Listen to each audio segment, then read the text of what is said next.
Bonjour à tous, bienvenue dans Guru Mindset, un podcast qui vous aide à devenir la meilleure version de vous-même. 2 fois par semaine, je traite de sujets auxquels nous sommes confrontés dans la vie de tous les jours et je vous donnerai différentes techniques pour affronter chaque situation et renforcer votre mindset. Ces techniques sont un condensé de formations, de coaching, de livres et de méthodes que j'ai rassemblées tout au long de ma carrière pour vous aider à gagner du temps et que vous puissiez vous construire un état d'esprit en béton armé.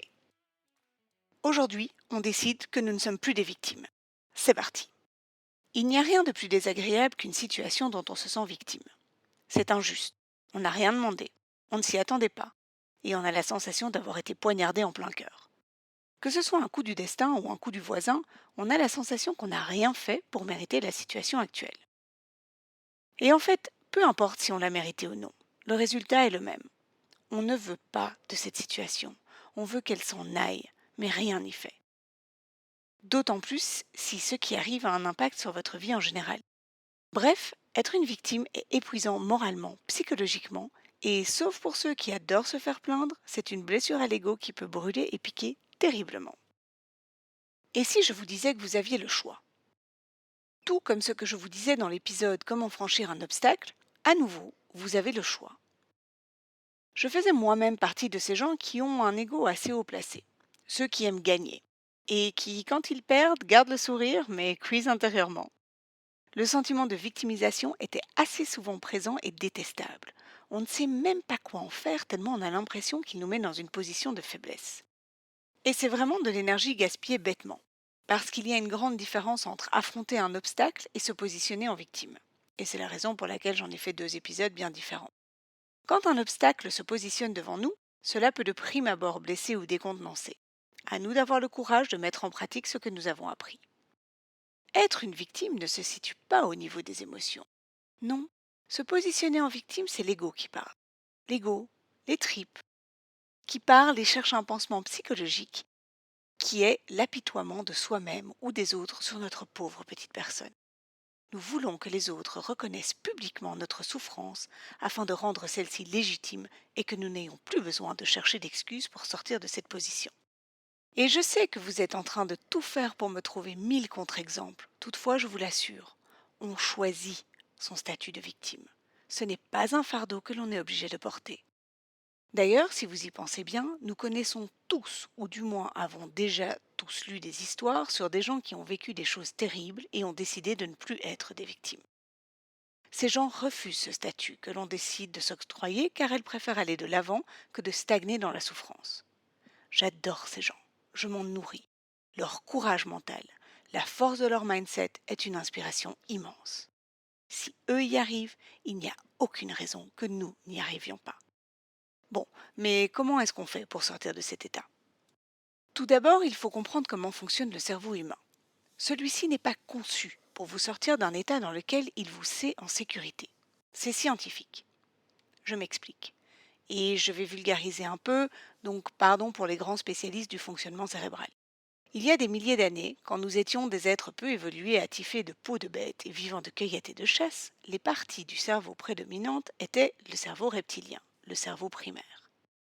Une des fonctions premières de ce cerveau était de nous envoyer des signaux pour nous alerter quand nous étions dans un état de grand danger, que nous allions nous faire manger par exemple, pour que nous rentrions le plus vite possible nous mettre à l'abri, notre zone de confort. Ce cerveau était une arme puissante puisqu'elle nous permettait de survivre et d'analyser les endroits dans lesquels nous étions en sécurité. Il se fait que maintenant, à notre époque, très rares sont les chances que nous nous fassions écraser par un mammouth en sortant de notre appartement. Toutefois, même si notre cerveau a évolué de la façon la plus fascinante et incroyable, notre cerveau reptilien sert toujours à nous envoyer des signaux de survie. Et c'est lui qui nous ramène toujours vers notre zone de sécurité. Pas parce que celle-ci est bonne pour nous, mais parce que le fonctionnement premier de notre cerveau est de nous indiquer où sont les états qu'il a catégorisés comme zone de sécurité. C'est donc votre instinct primaire qui vous empêche de prendre action. Et donc, quand vous avez reçu un choc, même psychologique, votre cerveau vous enlise naturellement vers là où il sait que vous êtes bien, dans cette position de victime, cet endroit si confortable que vous conscientisez grâce à vos parties cérébrales beaucoup plus évoluées. À nouveau, j'ai très fort schématisé les zones du cerveau et je présente mes excuses aux spécialistes. Le but de cet épisode n'étant pas de faire une présentation complète des différentes zones cérébrales. Bref, pour synthétiser, votre cerveau vous emmènera naturellement vers la victimisation et c'est à vous d'en sortir. Ah oui, parce qu'on va en sortir, hein, il ne s'agit pas de nous dire c'est pas moi, c'est mon cerveau. Mais comment? Pour ma part, c'est en lisant un livre de Franck Martin intitulé Optimiste que j'ai compris beaucoup de choses. Franck Martin est un coach en entreprise reconnu et un leader du courant de la pensée optimiste. J'ai reçu ce livre d'un de mes anciens managers. Étant une rationnelle très pragmatique de nature et donc assez cynique, je le soupçonne d'avoir voulu me faire voir les choses sous un autre angle et il y est parvenu. Au début, je me disais ah, super, la pensée optimiste. Oui, bon, c'est voir le verre à moitié plein. Eh bien, en fait, pas du tout. Un optimiste suivant ce courant accepte de voir factuellement les choses dans leur entièreté pour pouvoir choisir les options qui offrent ensuite le plus de plaisir et de liberté. C'est-à-dire qu'il ne nie pas le problème. Il décide de le voir factuellement et choisit la façon dont il va réagir par la suite. Je prends l'exemple d'une rupture sentimentale. Quand l'être aimé choisit de vous quitter, ce n'est pas votre décision. Vous le ressentez comme un déchirement, comme une trahison, une incompréhension. La rupture en elle-même est triste et brutale, il n'y a rien à nier là-dedans. Toutefois, la façon dont vous y réagissez est votre choix. Si vous souhaitez rester sous la couette durant des jours, voire des mois, si vous voulez faire payer à l'autre sa trahison en affichant ouvertement votre tristesse et votre malheur, si vous ne voulez plus rencontrer qui que ce soit pour prouver que ce qu'il vous a fait était le mal à l'état pur, aucun souci. Mais c'est votre choix, pas le sien. Et vous êtes le seul doublement puni dans l'histoire. Certes, l'autre a décidé de partir et de vous quitter. C'est son choix, mais il s'arrête là. Tout le reste ne vient que de vous. Et la façon dont vous réagissez n'est pas sa décision. Celle-ci vous incombe entièrement. Un optimiste ne va pas nier la douleur, mais il va l'accepter et ensuite prendre les mesures pour vivre avec et s'en remettre. Cela peut mettre du temps, mais il sait qu'il choisit les étapes pour aller mieux car son bien-être est à la clé.